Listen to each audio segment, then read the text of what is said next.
Hello বন্ধুরা, আজকে রুই মাছ নিলাম। রুই মাছের তরকারি হবে। এরকম মাছগুলো কেটেই দিয়ে গিয়েছে, তা ধোয়া হয়ে গেছে, জলটা এখনও ফেলিনি।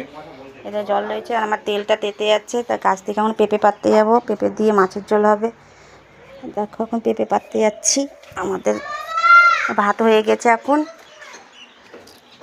গলির ভিতরে পেঁপে হয়েছে। দেখো জঙ্গল, জঙ্গলগুলো পরিষ্কার করা হচ্ছে না। আর দেখতে পাচ্ছ এই গলিটা এত জঙ্গল হয়েছে, বড় বড় সাপও থাকে। এর আগে একটা বিরাট বড় চন্দ্রগোড়া সাপ মেরেছিলাম, তার মানে 8 থেকে 9 কেজি ওজন হবে সাপটা। তো এখান দিয়ে ঘুরে বেড়াচ্ছিলো সাপটা। তো আমরা মারিনি অবশ্য, মানে ফেলতে গিয়েছে, একটা পাঁচিলে বেজে, পেরেকের সাথে বেজে উনি মরে গেছে।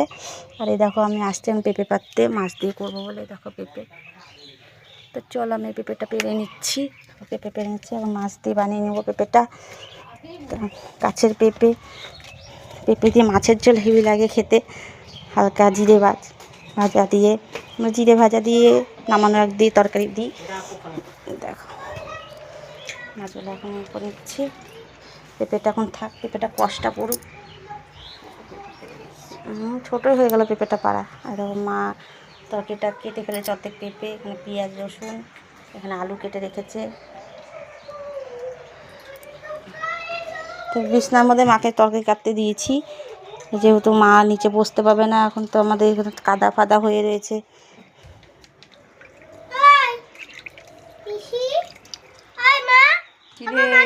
তো টাটা, বাই বাই।